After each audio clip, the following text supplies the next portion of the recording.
speaker, Dr. Nikhil PATHI, consultant in medical oncology, BASAVATHARAKAM INDO, American Cancer Hospital. He had 11 gold medals during his MBBS, and after distinguished educational career, he is now concentrating on geriatric oncology. Yes. Good evening, everyone. I think I'll stick to the time, and I've made my presentation crisp. I was asked to speak about advances in oncology or medical oncology per se. I would not be going into the details of it, but I might touch upon the latest advances in terms of treatment, how science has helped mankind, and at present, what we are capable of doing. I always, and we as scientific fraternity, believe that we only know what is the tip of an iceberg. Especially with cancer, there is a lot to unearth, there is a lot to understand, and I, with a positive note, feel that as the science advances, maybe we will be able to understand cancer in a more better way. Now, these are some of the, not exactly superpowers, but some of the advantages which a cancer cell has got in comparison to a normal cell. So initially when I was training, it was 7 or 8 factors. Then 3 or 4 years later, science said that no, there are 2 more advantages, it has become 10, and currently it's a 12 factor. So all these factors are made use of. Some take one factor, some make a combination of these factors, so that the cancer cell, it tries to proliferate, it tries not to die, it tries to go against nature. For me, the cancer cell or an individual is no different. We have also had the thought that we need to live forever. There has been a lot of efforts by mankind also to become immortal. No, that is what cancer cell is also ultimately trying to do, on a funnier note. So in terms of treatment management, there are 3 main modalities of cancer management. One is medical, wherein we use medicines called chemotherapy. That is the basic what we do. The second is surgical modality, where if the tumor is localized to a particular site, we can remove it. And the third is the use of radiotherapy. So all these modalities are made use of in combination, in sequence, for a particular disease site, for a particular disease state. So each has got its own established protocols of formulating a particular plan. So to speak about advances, I think there are a lot more or many more points to discuss. We are much more ahead in terms of diagnosis to identify what type of disease it is, in terms of pathology, in terms of imaging. So we are presently in an era where we can get a PET CT done. It might take some time to get an X-ray, but anyone can walk in and get a PET CT done. In terms of treatment, that is medical standpoint. So we moved from an era where the use of basic chemicals or chemotherapy was there.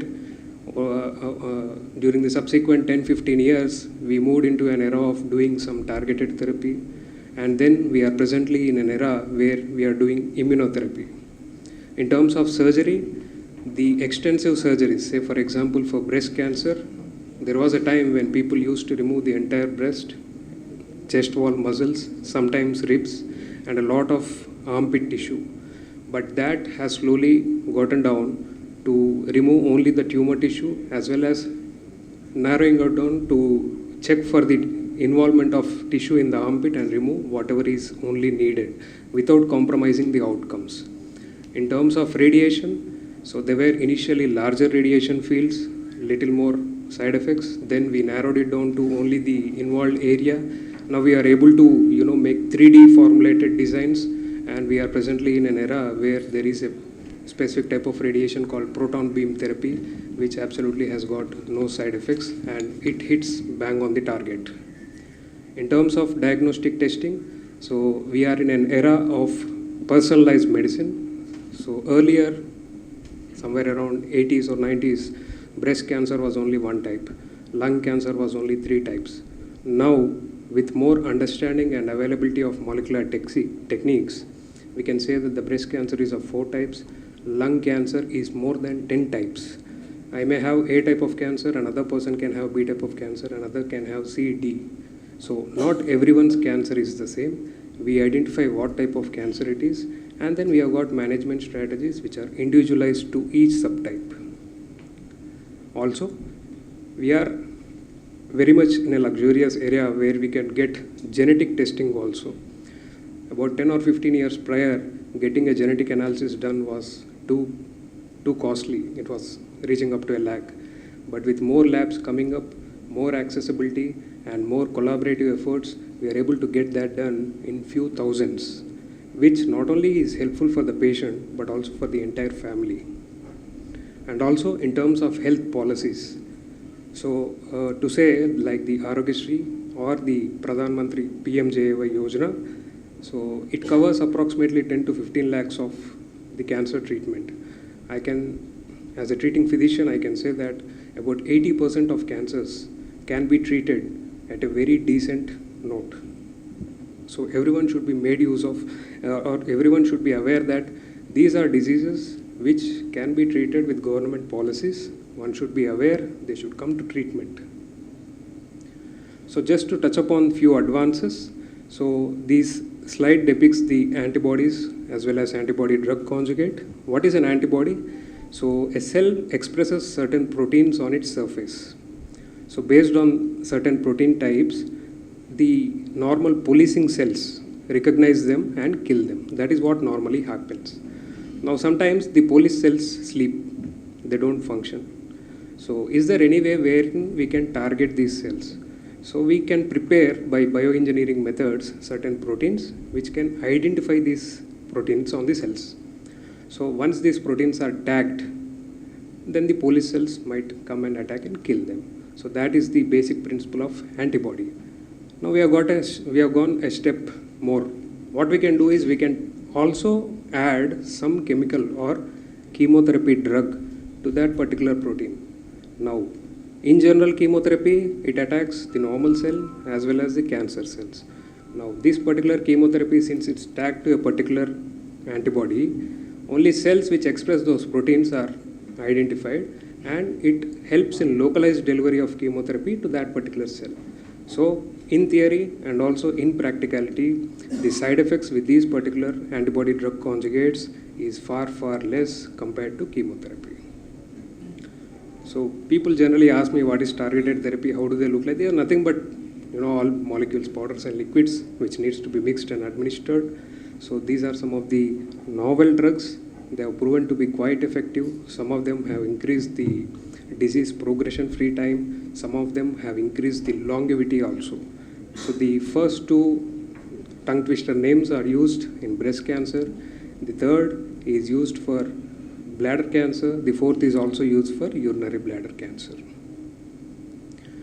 Another thing is the BITE immunotherapy. As I told you that the police cells in our body, when they don't function, that is when the immune system in our body doesn't function normally, then the tumor cells proliferate, which is one of the mechanisms. So what this BITE cells or the bispecific T cell antibody does is, they are like two hands.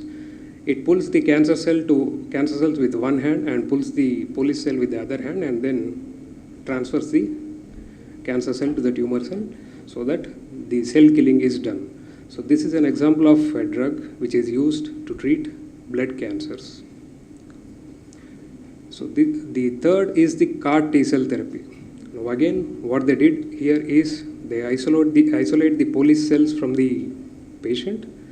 They do retraining. They do hardcore training, they do reprogramming. So that is made use of with biotechnical engineering. So these cells are trained, armed with guns or so, and then they are reinfused back into the body, and these cells then attack the cancer cells, and that leads to remission of the disease. So this is a novel technology. This is called the CAR T cell therapy. So this was, we can proudly say that it was developed in association with the IIT Mumbai as well as Tata Memorial Hospital. So this was, dedicated to the nation, and we can also say that we are making that technology available at 1/10 the cost. So this is highly costly. Abroad, it is in crores. Here, it can be done at 1/10 the cost in lakhs. I think the cost will further come down. I'm just speaking about the advances because that is what where we are heading to. As was elucidated by the earlier speakers, the cervical cancer vaccine again. Now we are also proud that Serum Institute is preparing or has been into this, and the price is also going to come down tremendously. The commercially available vaccines range somewhere between 5,000 to 10,000, which is really higher price for most of the population in our country.